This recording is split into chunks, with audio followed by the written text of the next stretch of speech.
So hey guys, welcome my YouTube channel and you watching the new video. তো আজকে আমি গোল্ডে Asia সেশনে একটা ট্রেড নিয়েছি। ওকে, তো সেই ট্রেডটা হচ্ছে এটা, যেটা হচ্ছে এশিয়া সেশনে আমি দেখাই, যদি টাইম দেখাই তোমার, এটা এশিয়া সেশন শুরু হয়েছে 5:30। তো এখান থেকে সেলিংটা কনভার্ট হয়ে গেছিলো, বাট আমি একটু ওয়েট করেছি কনফার্মেশনের। দেন প্রাইস যখন এখানে এসে মানে কন্টিনিউয়েশন করছিল, তো ইজিলি দেখতে পাচ্ছ যে এটা একটা সেলিং জোনের মধ্যেই ছিল। কি করে এটা সেলিং জোনের মধ্যে ছিল সেটাও আমি কনফার্মেশন যদি তোমাকে দিই। আমি যদি ধরো যেমন এই দিনটা সেল হয়েছে, ওকে, পুল ব্যাক নিয়েছে। তো প্রিভিয়াস ডে যখন আমি আমাদের ভলিউম প্রোফাইল ইউজ করবো, তো এটা আমাদের বেরিয়ে আসবে পয়েন্ট অফ কন্ট্রোল, যেখান থেকে প্রাইস সেল হয়েছে। আর তারপরের দিনের যদি ইউজ করি, দেন দেখতে পাবো যে সেম জায়গাটাই আমাকে দেখাচ্ছে যে এখান থেকেই সেলটা কন্টিনিউ হয়েছে। তো সেলটা কন্টিনিউ এখনও হচ্ছে। তো ওই জন্যে আমি যখন দেখেছি সেম জায়গা থেকে সেল হয়েছে পয়েন্ট অফ কন্ট্রোল থেকে, দেন আমি কী করেছি, নেক্সট দিনও দেখলাম। তো ভলিউম প্রোফাইলও সেম জিনিসটাই বলছে, এখান থেকেই সেলিং কনভার্ট হবে। তো সেম এখান থেকে সেলিং কন্টিনিউ করেছে। তো আজকে যখন মার্কেট ওপেন হয়েছে,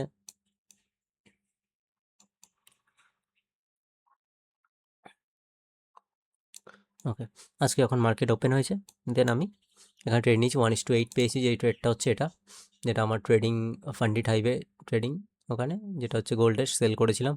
দেখতে পাচ্ছ এখানে প্রফিট হয়েছে $240, 5% প্রফিট হয়েছে।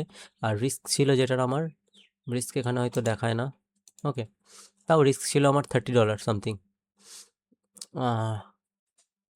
$30 রিস্ক ছিল, ওকে। আর যেটার আমার টার্গেট 5% হয়েছে, 1:8 নিয়েছি, ওকে। তো এই হচ্ছে ব্যাপার, যে ট্রেডটায় আমার আজকে ভালো প্রফিট হয়েছে। তো ট্রেডটার রিজন এটাই, যেটা হচ্ছে যখনই সেশন ওপেন হবে, তুমি জাস্ট সেশনে যখন ট্রেড করবে, তো সেশন ওপেন হলেই তুমি ওয়ান ডিরেকশন ট্রেড পাবে, শুধুমাত্র হাই টাইম ফ্রেমে। তোমার জাস্ট একটু অ্যানালাইসিস করে নিতে হবে। যেমন এখানে আমি অ্যানালাইসিস করেছি যে প্রাইস এই পয়েন্ট অফ কন্ট্রোল থেকে নিচের নামছে, কন্টিনিউয়েশন করছে।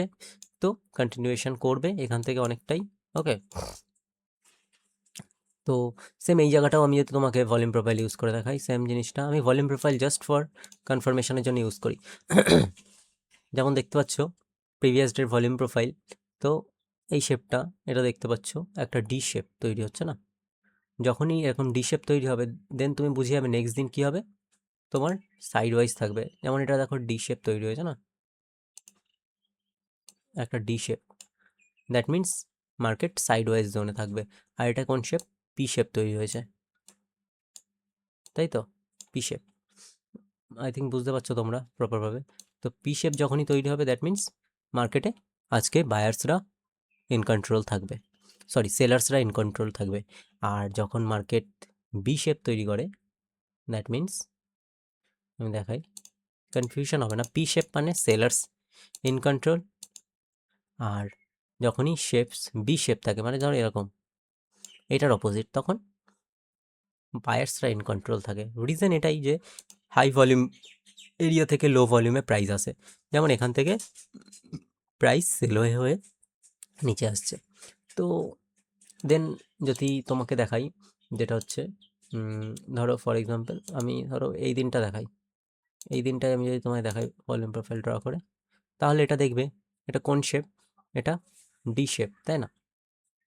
দ্যাট মিন্স এটা কোনো পি শেপ না বা ইয়ে শেপ না, লাইক ডি শেপ, মানে পিও না ডিও না, বি টাইপের এরকম, মানে কন্টিনিউয়েশন থাকবে সেম জিনিসটা।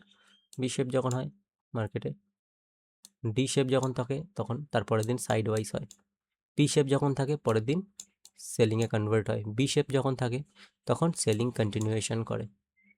তো এই 3-4টে জিনিস একটু মানে তোমাদের মানে বলবো, যে জিনিসটা তোমরা যদি একটু দেখো, just for daily market condition কী হতে পারে, এটা জাস্ট জানার জন্য, আর কিছুই না, ওকে।